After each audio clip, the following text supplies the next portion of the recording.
Good morning and welcome to today's press conference. We have with us today the Environment Commissioner, Jerry DeMarco. Before I begin, I would like to remind you to prevent disruptive and potentially harmful audio feedback incidents that can cause injuries.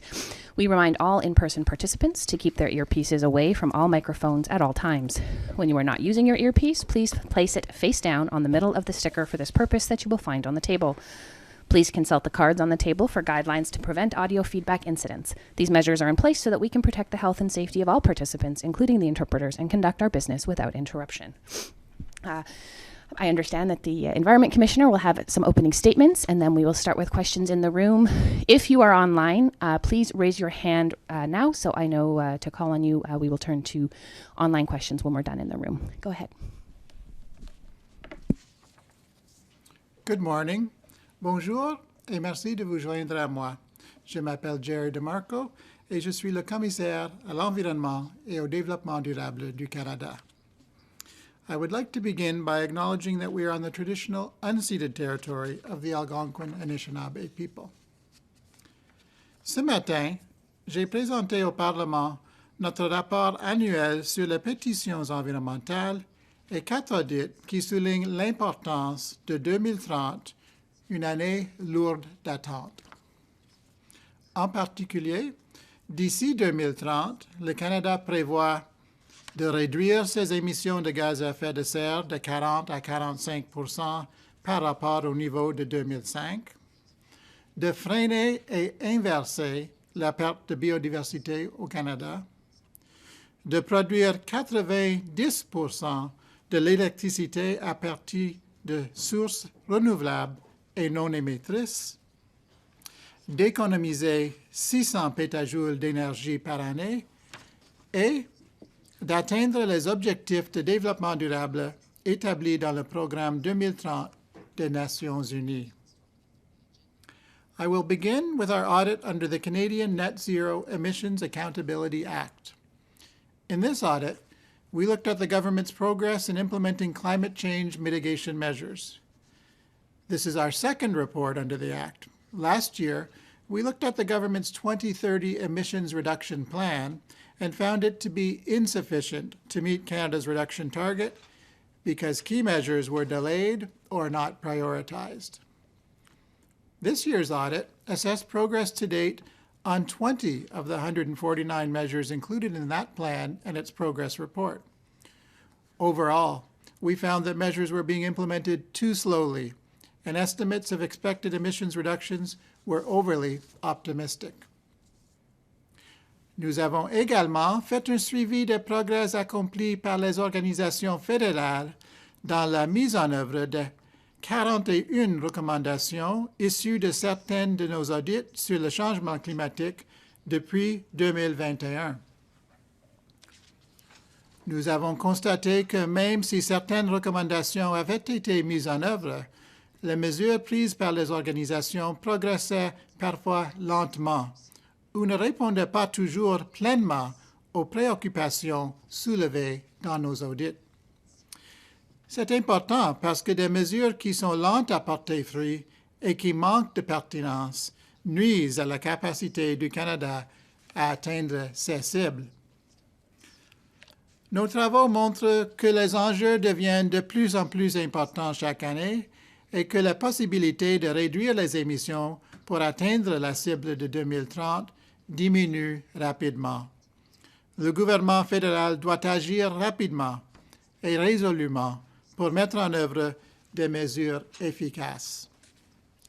Let's turn now to our report on departmental progress in implementing sustainable development strategies. We assessed the progress made by 4 departments in meeting 2 energy targets, generating 90% of Canada's electricity from clean sources, and reducing annual energy consumption by 600 petajoules. We found that results were limited, progress was slow, and most of the reporting by Natural Resources Canada, Environment and Climate Change Canada, Crown Indigenous Relations and Northern Affairs Canada, and Indigenous Services Canada failed to clearly show how their results contributed directly to the federal targets.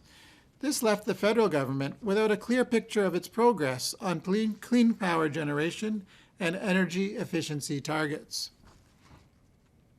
Currently, over 82% of electricity produced in Canada comes from renewable and non-emitting sources, while the 2030 target is 90%. This gap is significant, and the gap for the energy efficiency target is even larger. Il est essentiel pour le Canada de produire plus d'énergie propre et d'améliorer l'efficacité énergétique pour réduire ses émissions de gaz à effet de serre et soutenir la transition vers une économie à faibles émissions de carbone. En redoublant d'efforts pour atteindre ces deux cibles d'ici 2030, le Canada fera preuve de leadership dans la lutte mondiale contre le changement climatique. Toujours sur le thème de la carboneutralité, notre prochain rapport examine la stratégie sur les minéraux critiques de Ressources naturelles Canada. The federal government allotted $3.8 billion over 8 years to increase the supply of responsibly and sustainably sourced minerals. Canada needs these resources to support green technologies such as electric vehicle batteries, wind turbines, and solar panels. Our audit focused on two of the strategy's objectives: environmental protection and advancing reconciliation with Indigenous peoples. We found that Natural Resources Canada did not do enough analysis to weigh the benefits of increasing Canada's supply of critical minerals against the impacts this might have on the environment and Indigenous communities.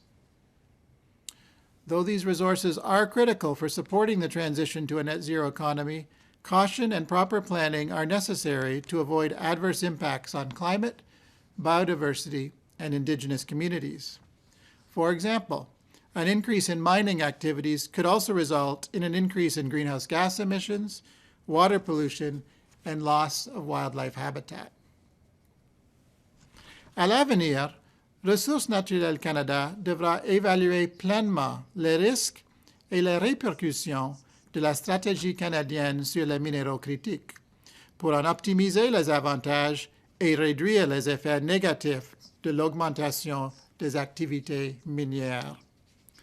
Sinon, les progrès technologiques appuyant la transition vers une économie carboneutre pourraient être annulés par les effets néfastes sur le climat, la biodiversité, les collectivités autochtones et les générations futures. Passons maintenant à notre audit de soutien apporté par Environnement et Changement climatique Canada aux évaluations et aux réévaluations de la situation des plantes et des animaux en voie de disparition. Le Comité sur la situation des espèces en péril au Canada a la responsabilité d'effectuer ces évaluations au terme de la loi sur les espèces en péril. Selon cette loi, Environnement et Changement climatique Canada doit fournir au Comité le soutien financier, administratif et technique nécessaire pour exercer ses fonctions. We found that in 2023-24, the department set a target to support only 60 assessments and reassessments each year without any formal analysis to support this decision. Even with that target, the department did not provide the committee with the support necessary to complete the 60. This is important because the committee's assessment of the status of species at risk is the essential first step to protecting and recovering them. With Environment and Climate Change Canada's yearly limit of 60 assessments and reassessments, it would take the committee almost 30 years to assess prioritized species and over a century to assess those that are potentially at risk. The department's limit also makes it impossible for the committee to keep up with reassessments, which the Act requires on a 10-year cycle for every species at risk.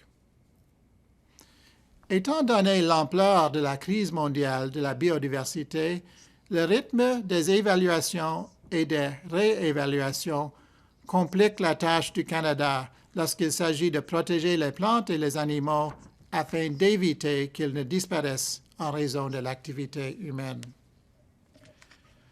Pour conclure, je souhaite réitérer que le temps presse et que le Canada progresse beaucoup trop lentement. Il sera bientôt trop tard pour éviter les effets catastrophiques des changements climatiques. La gravité et la fréquence des feux de forêt intenses, des vagues de chaleur, des orages violents et des inondations augmentent et ces événements ont une incidence sur toute la population partout dans le monde. Canada's action and inaction affect more than just present and future Canadians. Our country plays a very important role in meeting the global challenges of sustainable development, climate change, and biodiversity loss. Canada needs to step up and do its part. Thank you. I'm now ready to answer your questions. Merci. Thank you very much. Once again, if you are online, please use the raise hand function as soon as you can so that I know to call upon you. But we will start with questions in the room. One question and one follow. We'll start with Davis Legree from iPolitics. Thanks very much, and thanks for taking our questions. I had a couple of questions about the audit you did on the emissions reduction plan. Several of the government's climate measures, perhaps more than any other policy, have drawn sharp criticisms from certain premiers. You also talk about in this audit how there's a culture of delay in Environment and Climate Change Canada and rolling out these policies. I'm wondering if you believe that criticism from the provincial level has contributed in any way to the slow rollout of certain measures. Well, if you're equating the criticism with consultation, that is one of the reasons they have given us as to why some of these measures have been delayed. They've indicated that in the interest of consulting with affected stakeholders, they have not necessarily delivered many of these measures on time. And so that is a problem, is that the rollout of these measures is taking much longer to happen, and then the benefits from those measures are delayed, and that jeopardizes even further the attainment of the 2030 target. I also wanted to ask about you mentioned how the government's emissions reductions projections lack reliability and are overly optimistic. I was hoping you could explain why you think that is, or that is, if you even know, because you also said that they lack transparency. Yes, so we do have examples in the report where they, at the time that a measure is rolled out, they give an estimate of the expected emissions reductions. They don't do that for every measure, but they do that for some measures. And then time passes, and then they reduce the expected measures results in terms of emissions reductions. So we have a couple of examples in the report where there's the problem with essentially the downgrading of the expectations of the measures, and also the possibility of double counting, because we have multiple departments working on this endeavor of the whole of government approach to climate change, and sometimes more than one government is involved in funding a particular project and so on, and that you might find that both of them have taken credit for it in their calculations of their expected results. So overly optimistic assumptions and the potential for double counting, plus the lack of timeliness in implementation, all of those three coalesce to essentially putting in jeopardy Canada's ability to meet its target. David Thurton, CBC News. Morning. I just want to ask about, it seems like the window's closing here in terms of meeting this target. What do you want Canadians to know about that? How much time we have to achieve that at least a 40% reduction? And can we do it? Yes, it's a question I've been asked recently by parliamentarians at committee hearings as well. It's not time to give up. It's 2024. These targets, as I mentioned in my opening statement, most of them are for 2030. Progress is painfully slow on several of them, but that's not a reason to just throw up our hands and say we won't make it.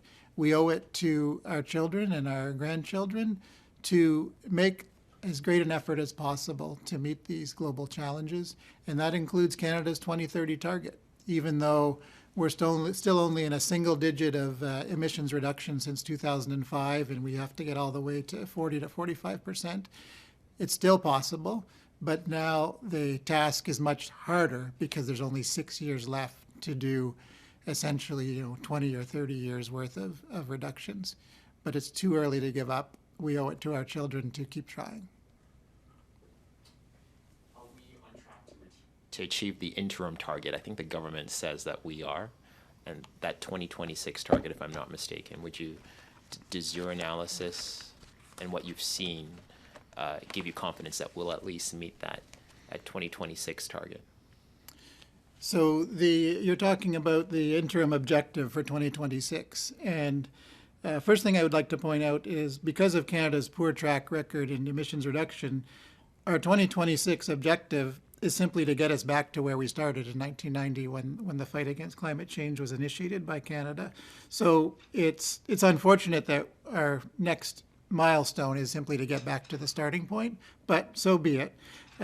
We haven't audited that per se in terms of whether they will meet the 2026 target, or interim objective as it's called. But the department has indicated to us that they believe that they have enough measures at hand to meet that. They don't believe they have enough measures that are in the bank to meet the 2030. They're still short of their 2030 target. Okay, we will move online now, and we will start with Palak from Parliament Today.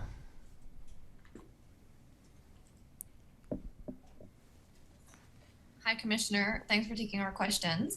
I'm looking at the species at risk report, and it essentially says that environment isn't doing enough to support COSWIC to hit the annual targets that are set by the department. So is this essentially the department hamstringing its own committee? And for you, does this boil down to simply a budget constraint issue? So the department is not putting the enough resources towards supporting that independent committee of scientists to essentially triage whether a species is at risk and whether efforts need to be made to protect and recover it. Assessing the species is the critical first step. You don't get to protect or manage its recovery without first assessing whether there's a species is at risk. So our finding is indeed that the department, in this case Environment and Climate Change Canada, is not giving an adequate level of support for the committee to do the work at a scale that is commensurate with the scale of the biodiversity crisis.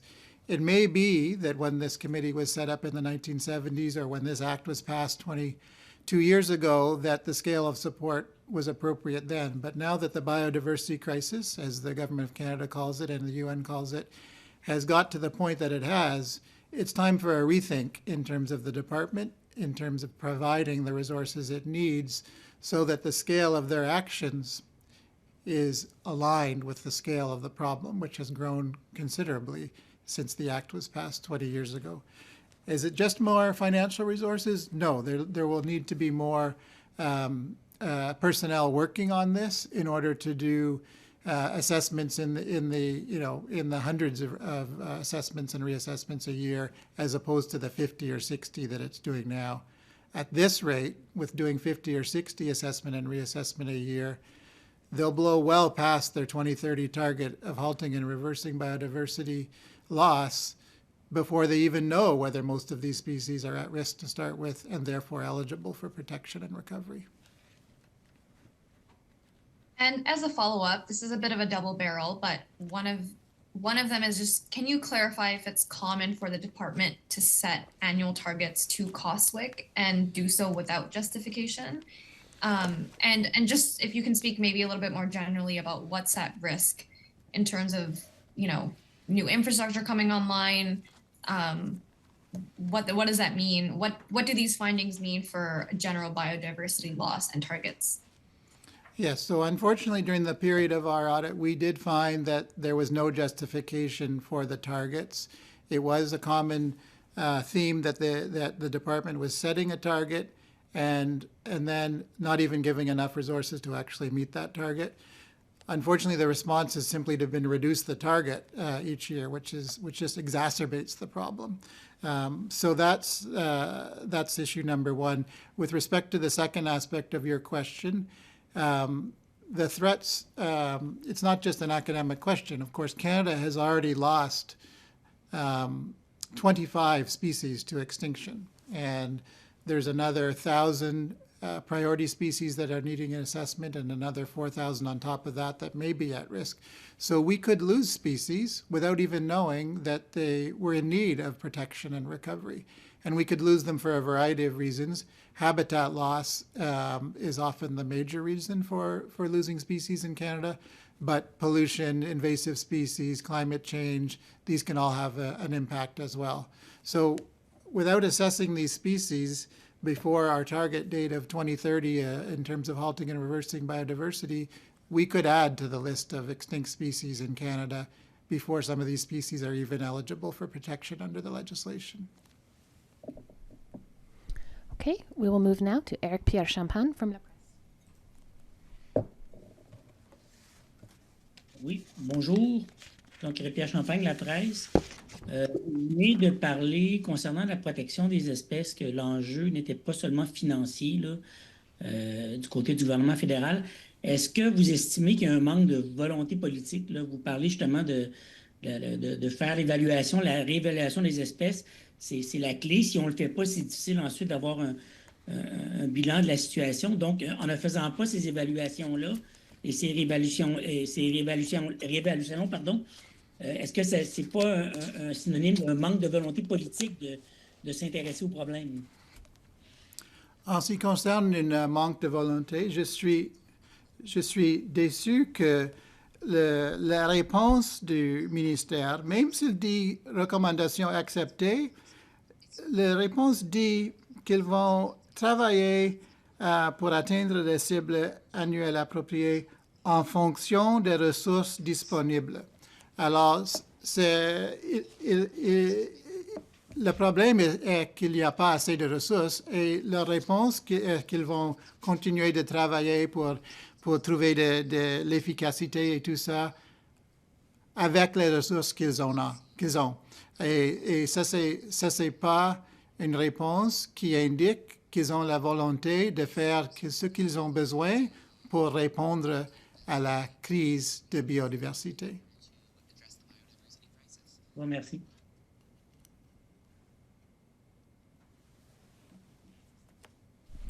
Do you have a second question?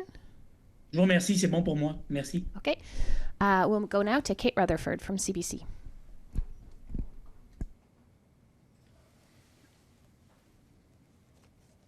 Thank you for taking my question.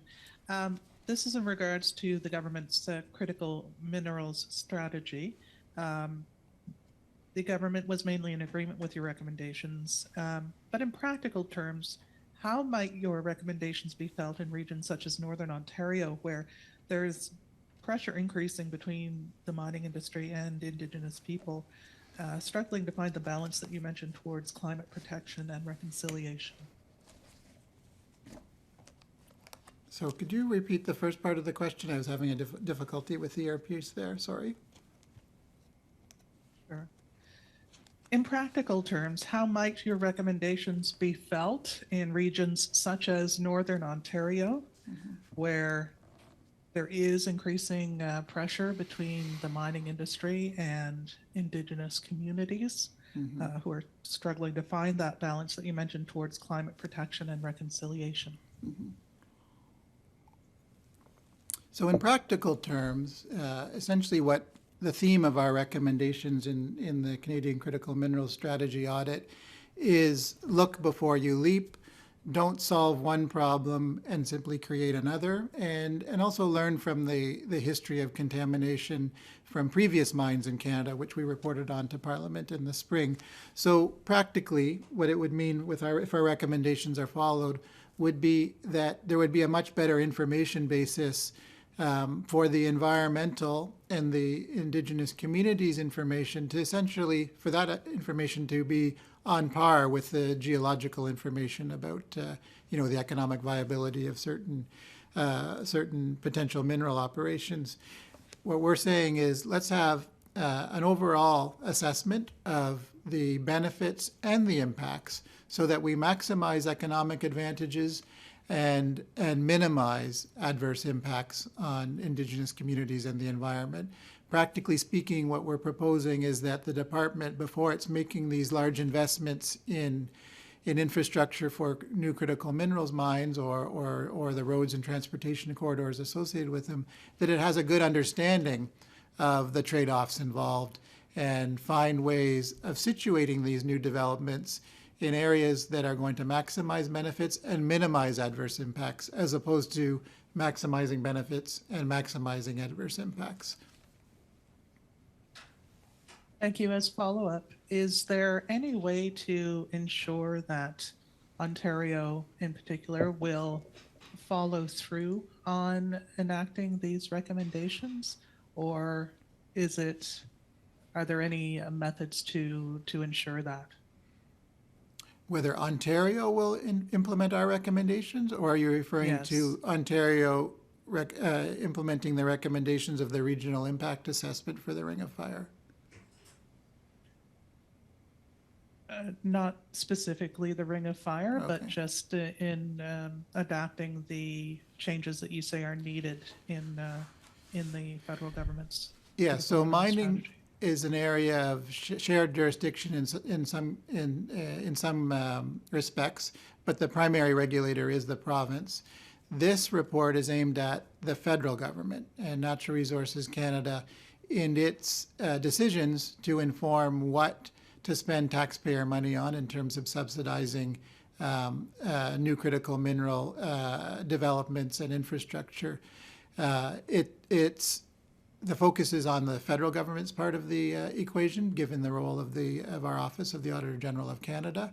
But you're right, there is, the province plays a big role, and they will need to do their part as well in helping balance the economic with the environmental and the Indigenous community interests in the area. If we have time for one more question from the room, we will go back to David Thurton from CBC. Yeah, thank you, Mia. I just wanted to go back to the whole, we only have 6 years to achieve what amounts to at least an 80% reduction of, to achieve the 80%. Sorry, I can't do math, so I'm not going to attempt to do it. So we only have six years to achieve our goals. What do you want Canadians to know? What do you want political parties to know as we have discussions about possibly changing our climate plan or altering it? Do we have time to make changes, given that we only have a 6-year window and it's taking us this long to just make a 7% reduction?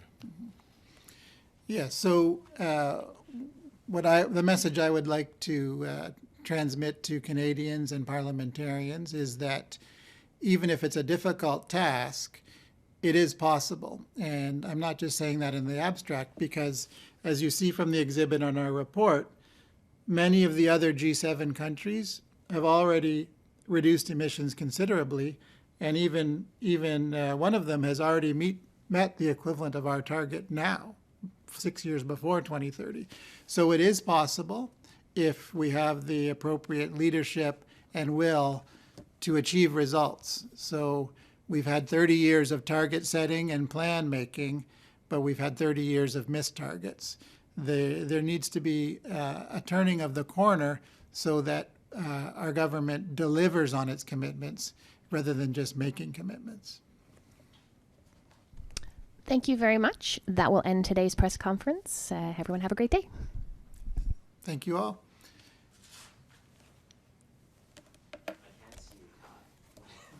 Pardon me? Oh, the tie? You always ask. So it's my daughter's fashion sense again. They found a B tie, which coincides with the, I guess it's report 9 that has a B on the cover. So again, they found some way of matching me to the content.